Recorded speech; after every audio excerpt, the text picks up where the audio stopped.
maybe a 3 or 4 part series on Ismael Bilal Saleem, or Jesus. In comparative religion, I'm sure he's probably the most popular person to talk about, so I wanted to kind of shed some light on it. The first thing I wanted to do, or the first segment I wanted to talk about, was his existence. It has become a bit of a phenomenon where people are now questioning whether Jesus actually existed. So I wanted to kind of shed some light on it and kind of talk about it from a historical point of view, and kind of look at the accusations that are made about him or why he doesn't exist, and delve into that a little bit. It's a bit of a recent phenomenon, a contemporary phenomenon. I think in the 19th to 20th century, that people were questioning his existence, saying that he possibly did not exist. And recently, in 1999, there was a book called The Jesus Mysteries. Was the original Jesus a pagan god? It was written by two men, Timothy Frick and Peter Gandy. Now they wrote basically saying that he was a myth, just like the other gods. He was a man god who died and rose again. And they mentioned several people, or several god men in history, whether it was Osiris, Dionysus, Attis, Adonis, Bacchus, and Mithras. And they said these people is who the story of Jesus was patterned after, and that he did not really exist. Now, mind you, none of those people actually had the same, or none of those God men had the same attributes that Christians attribute to Jesus. For instance, none of them were born of a virgin. None of them were born on the 25th, when we don't believe that Jesus was born on the 25th anyway, and knowledgeable Christians don't believe that as well, and that it was around the time that the shepherds had their sheep out, so it obviously was not in the wintertime. But at any rate, we understand that Saturnalia, or the winter solstice, is when the date of December 25th came from. But at any rate, those people, those man gods that were supposedly parallel to Jesus, weren't born on those days either. They didn't have 12 disciples. They didn't die on the cross or raise from the dead, even though these two men attested this. And the proof that they give is from 19th and 20th century writers who said the same thing. They had neither the men writing the books currently, or those people in the 19th and 20th century, they had no historical evidence. He's basically regurgitating something someone else said. There's no one who were even critics of Christianity or critics of the teachings of Jesus in his time, or all the way until the 19th century, who doubted his existence. It is something that is a relatively recent phenomenon. The New Testament author Bart Ehrman has this book now. I recommend it for anyone who's interested in the life of Jesus. It's called Did Jesus Exist? The Historical Argument for Jesus of Nazareth. Now, this person is an unbiased person. He initially started off as a Christian, and now he's an agnostic. And he's writing about the historical Jesus and the argument that he truly existed. He says in this book that it is sensationalist writings driven to sell books is what people are doing currently in order to put doubt in people's mind that he actually existed.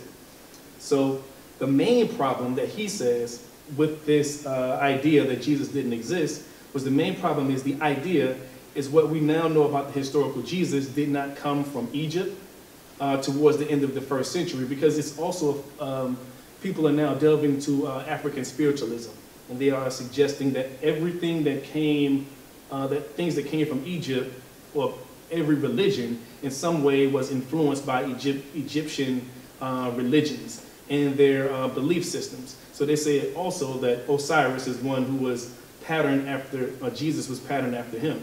So he's attesting to this in here, or he's actually saying the opposite of what they're saying. He's saying the problem with this idea is what we know about the historical Jesus does not come from Egypt towards the end of the 1st century, in circles heavily influenced by pagan mystery religions, but from Palestine, among Jews committed to their decidedly anti-pagan Jewish religion from the 30s.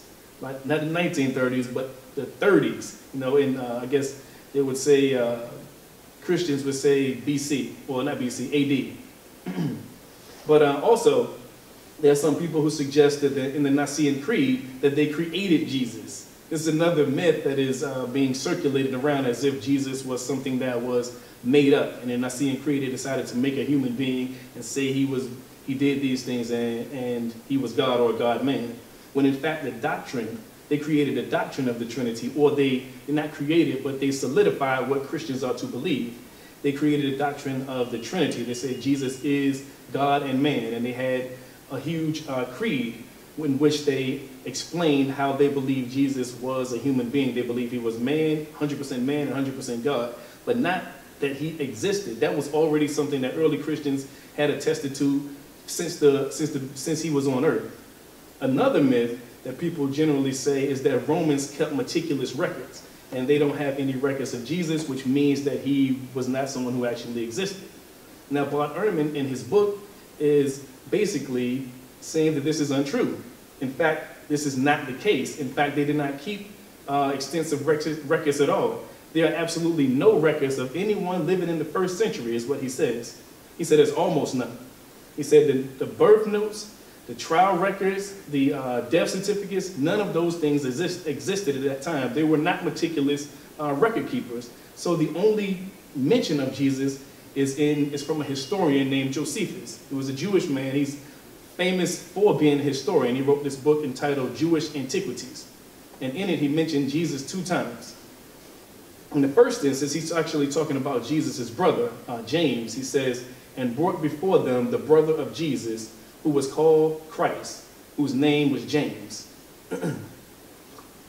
It was just a mention of Jesus, of James, while he was ruling, that someone was brought before him, and they mentioned Jesus in it in this book of history. In the second instance, when he mentioned Jesus, he says, and about this time there lived Jesus, a wise man, if indeed one ought to call him a man, for he was one who performed surprising deeds and was a teacher of such people as accept the truth gladly. He won over many Jews and many of the Greeks. He was the Christ.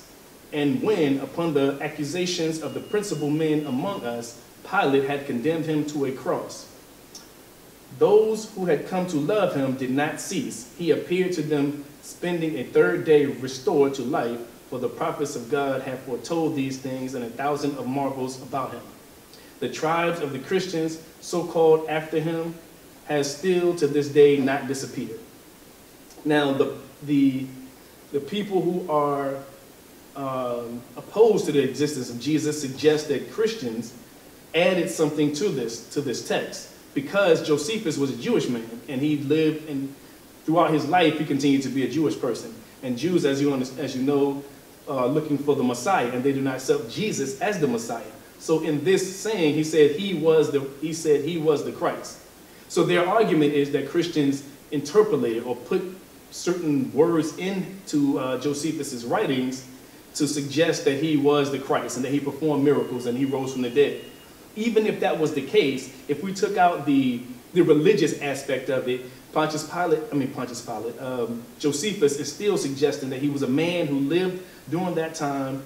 He performed many miracles, or people thought he performed miracles, and that he was condemned to the cross.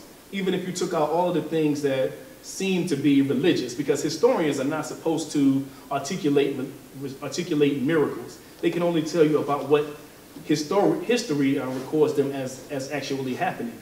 So if he could say that people saw him as the Christ, not that he was the Christ, in doing so he's making a religious decree, and a historian is not supposed to make a religious decree. So it could be, and I believe myself that it was something that was interpolated. It's similar to in the Bible. The story of the Bible, it says, in John 1, it says, for the Father, the Son, and the Holy Ghost are one, right? And that is an interpolation. In fact, someone in the earlier scriptures, it did not say that actual verse, and that verse was put into it. And but the entire chapter or the entire book was written by a man, possibly John. So the author was writing a book, and then someone put something into it. And in this instance, I think that was the same case. Josephus, being a Jewish man, would not say Jesus was the Christ. If so, he would convert to Christianity. But that still does not negate the fact that Jesus actually lived. Now, Pontius Pilate was a Roman governor, And no one doubts his existence. And in this, Josephus is saying that he condemned him to the cross. Now, there are no eyewitness records of Pontius Pilate, even though he was a Roman. As I said, Romans did not keep meticulous records. The only witness that they have is Josephus. So in other words, people who lived in that time also did not have something that was documented that was written down, because most of the people were illiterate. 90 to 95% of the people during Jesus' time was illiterate. So what would they be writing books for? And you'd be writing books painstakingly because you're writing them by hand. And you didn't have typewriters, you didn't have keyboards for them to write. So they would be writing them by hand, and they would be giving them each different copy. So they would, instead of writing, if they had to write 10 books, they would write 10 books and give one to you, give one to you, give one to you. And how many people would do that? How many people would actually be able to read in the first place? In fact, Josephus, there's not even anything written about him aside from his books. So in other words, those people in antiquity, the only thing that we have of them is small remnants of things to show that they actually existed. But none of those people are in doubt except for Jesus. Probably because those people who are saying this have an ulterior motive. They want to say that he didn't exist, so you're worshiping, or you're not worshiping Christians who worship Jesus, but Muslims or whomever is believing in a being who did not actually exist. And Paul is another person who's a concrete person in history. He was one who persecuted Christians. But how could he persecute Christians if they did not exist? Because if Jesus didn't exist, his followers didn't exist, so who was Paul actually persecuting? In fact, initially Paul was putting people into prison, and then he said he got an epiphany from Jesus. He saw a vision of Jesus, and then he converted. Now, also, Paul never said while he was persecuting the Christians that Jesus never existed. That would be the first thing you would say. If you're going into an argument with somebody and they believe in a being that doesn't exist, if I argue with someone who believes in Greek mythology, I would say Zeus doesn't exist. There's no need to even argue about anything else. Paul never ever said Jesus never existed, even when he was persecuting him. And when he converted, obviously he believed that he existed. In fact, he lived during the time of Jesus. The first thing he would say is, he doesn't exist, y'all. This is a figment of you all's imagination that someone made up. Now, during the time of Jesus, in Palestine, the Jewish people spoke Aramaic. They generally did not speak Hebrew. And as I said, most of the people were illiterate.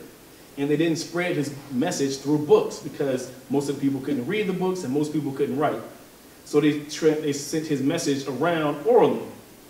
And when you look into the Gospels, in the Gospel of Matthew, I think in Mark and Luke, and in Matthew, they give a small remnant just to show that Jesus spoke Aramaic. It says in one verse, it says, taking her by the hand, he said to her, Talitha Kumi, which means, little girl, I say to you, rise. So Mark is writing this. When he is writing this, he writes the Aramaic and then he writes the translation. He says, Talitha Kumi, and then he said what it means. It means, little girl, I say, rise. So the audience that Mark is writing to is bilingual. They know Aramaic and the language that he is writing in, which is Koine Greek.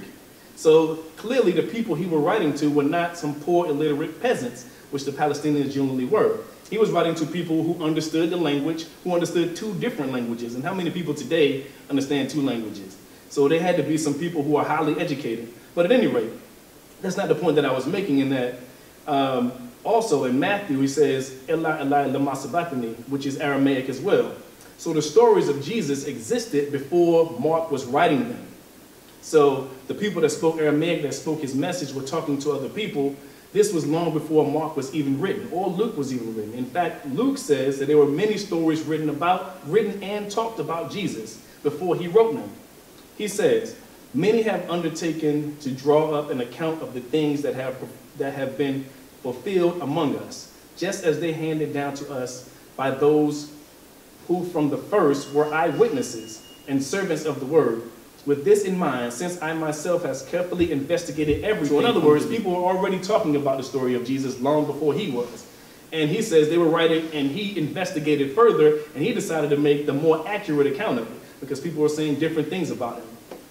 So even up until that time, the first gospel, Paul wrote his gospels, I think it was 30 to 50 years after Jesus or not his Gospels, but he wrote his epistles 30 to 40 years after Jesus walked this earth. And as I said, Paul was on the earth, was walking around when Jesus was. And Mark was the first person to write his gospel. And then Matthew and Luke. And Matthew and Luke borrowed some sayings from Mark. And they also borrowed some sayings from the mystery gospel that's called the Gospel Q. So we have 4 gospel accounts. Those are 4 different stories told to 4 different audiences, meaning they were talking about the life of Jesus. They said he was born on this day. They say he walked down this street. They were talking about a historical person, not about an imaginary God or imaginary person who walked this earth. So they themselves realized that they were talking about a being who he rode a camel down through Galilee, and he went through Nazareth, and he went to all these other different places, and he was born here, and all these things as a historical person. And just the idea of them inventing a person. At that time, Jews were waiting for the Messiah. They weren't waiting for a Messiah who was going to be crucified or a Messiah who was going to be harmed in any way. They was waiting for a Messiah who would lead them into triumph over the Romans. So if you decided to make a story up about God, the last thing you would do is, or a Messiah even, if you want to make a story up about him, the last thing you would say is that he was killed at the end, right? So why would the story be made up saying that, and Christians were saying that he actually died? And there are also prophecies that were made to actually fit the historical Jesus. I'll give you one example. It says Mary and Joseph took Jesus when he was born to Egypt to run away from the governor trying to kill him, right? Now, he said this was done to fulfill a prophecy. Now, the prophecy says that he will go into Egypt. But when you read the actual prophecy from the book in the Bible, it says he will go to Egypt and he will continue worshiping Baal, which is a false god. So clearly, the person who put this prophecy together, which was Matthew, he tried to fit something for Jesus when it wasn't Jesus. Because in order for that to be Jesus, that would mean Jesus that also worshiped a false god. There's another prophecy. It's really funny when it says that Jesus will be riding 2 different animals at the same time. He didn't realize that in the prophecy it was actually talking about one animal. It just named it, and it said it called it I can't remember exactly, but it was naming the same animal. But when he read the prophecy, he thought it was 2 different animals. So he said that Jesus was riding 2 different animals into the city at the same time. Another prophecy that it was made was, it says that none of his legs will be broken when he's on the cross, right? If you read the prophecy in Psalms, it says not only will none of his legs be broken, but he will be delivered from all injuries, which would mean that he didn't get the crown of thorns, he didn't get stoned, he didn't get whipped, he didn't get put on the cross at all. So in doing so, in making the prophecies, they're also, in some instances, helping the Muslim case that he was not crucified at all. But that'll be a topic that I'll delve into later. But just the idea of a God that was made up. What I think the parallel that people want to draw is the parallel between Greek mythology and what we have now, because there are several man gods and god men in Greek mythology, but only 2 or 3 people wrote about them. A man named Herodotus and Homer wrote about these stories of these gods.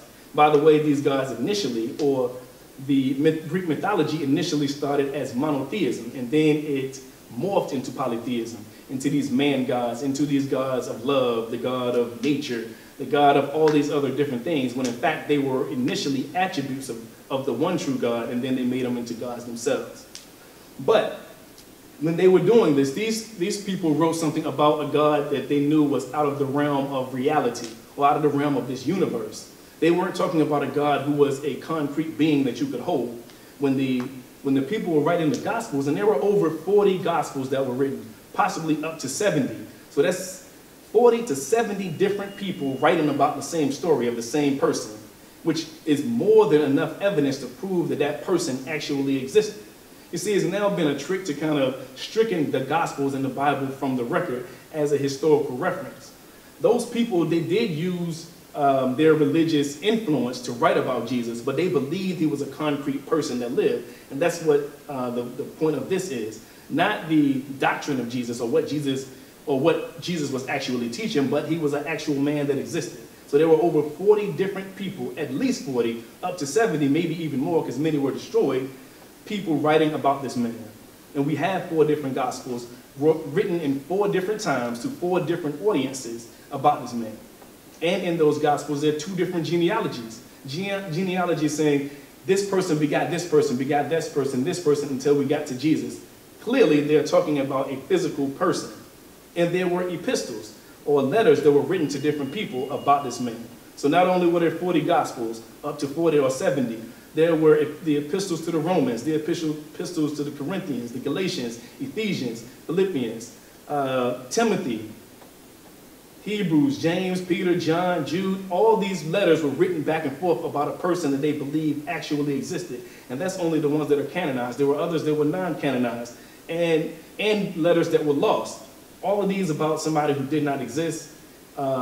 Clearly, it is a person who did exist. And today, there are almost no religious scholars who believe that he did not exist. Most non-religious scholars view him as a first-century rabbi who many conceived that he was teaching the laws, or teaching people how to follow the laws of Moses. The overwhelming majority of people see him as an actual man who walked this earth.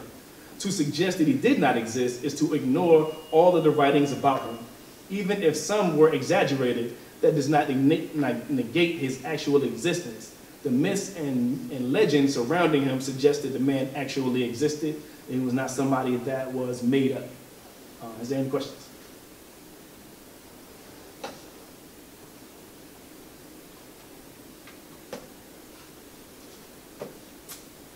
Good? All right. The reason I did this, I want to start off at least with his existence, is because it's similar to me to talking about Allah to people. If they don't believe that God existed, there's no need to talk about Allah, talk about anything, right? If they're fundamentally saying that God doesn't exist, or they're fundamentally saying this man Jesus doesn't exist. In fact, there's a phenomenon now saying that Moses didn't exist, Abraham didn't exist, all because they want to put the onus on you to say, look, show me that he actually existed, when they realize that there's little evidence now that we can actually dig up to find the person. But in fact, there are archaeological proofs that these people actually existed. They're not just in the Bible. But again, in the Bible, when they're writing stories in the Bible, they're doing them in a way that they believe that they are actually telling history, whether it is exaggerated or not, or it has some religious aspect or not. They are still saying on this road, during this time, at this time, this person was here. So they are using their understanding of history to explain what happened. And there are non-biblical sources which prove that Abraham existed. There are sources that say Abraham, Ismael, David, all of those people existed. And I think it was 20,000 years before the Bible was even written. There are tablets that have their names on it as people that were men of God. So I feel like the first step is just to prove that Jesus was a man who walked this earth. After that, we can get into people's understanding of this man, because I see him as the divergence in which all major religions separate. If we can better understand him, perhaps we can all be one. If that was the case, that Christians, Muslims, and Jews understood Jesus all as one, half the world would be Muslims immediately. If they understood Jesus in the same way that we did. In the Quran, it says, do not go to extremes in your religion. And one extreme, I believe, is saying that this man who walked this earth was God. The other extreme is to say he was an imposter. So we are in the middle path, is that he was not an imposter, he was not God, he was a messenger of God. I do see that other prophets of God before him performed many miracles. But the difference is, I think, is that in this time, literacy became something that was viewed as something that had to be done. And people started writing more. And as they were writing more, they wrote the story of Jesus. And many of them wrote legends of Jesus. And they wrote things that said he did, or the things that they said he did. When they read them, they attributed it to God instead of attributing it to the human being. And another thing I think happened is that the people who received the message, Greeks and Romans, they had already had ideas of man gods. They had their Jupiter, and they had Venus, and these other god men, so and Hercules, so they took it literally when those things were not literal. When they said son of God, they thought he was a son of God literally. And they didn't understand the idioms and the figures of speech that were written in Jewish texts or that were written in Aramaic. Another thing I forgot to mention in Aramaic is that Jesus' name is Ishu, which is very close to Esau, you know, and because Hebrew, Aramaic, and Arabic are sister languages, so sometimes people say, you know, his name was Yeshua, but if he spoke Aramaic, his name sounded a lot closer to what we say is Esau instead of Yeshua. But at any rate, and another thing is when it says Allah, Allah, it sounds very similar to Allah, Allah, you know, when it's saying God, when they attributed him to saying, my God, why have you forsaken me on the cross? As I said, even the prophecy in the Bible suggests that he was not on the cross. But that's something that I want to delve into later. But I did want to initially start off by saying that he was a man who existed, who walked this earth. And it is my view that people have misunderstood his mission and his message, and it is Muslims who have understood it and should be telling it to the world. I just did a talk a couple weeks ago on Haile Selassie, right? And he walked this earth less than 100 years ago. And the things that he did and the way he stood up at the UN and spoke for people's human rights, they deified him as a god, and he didn't perform any miracles. So imagine if someone actually performed miracles by the grace of Allah. Some people read it and gave him the credit instead of giving Allah the credit, and I'm certain that that's what happened. All right, thank you.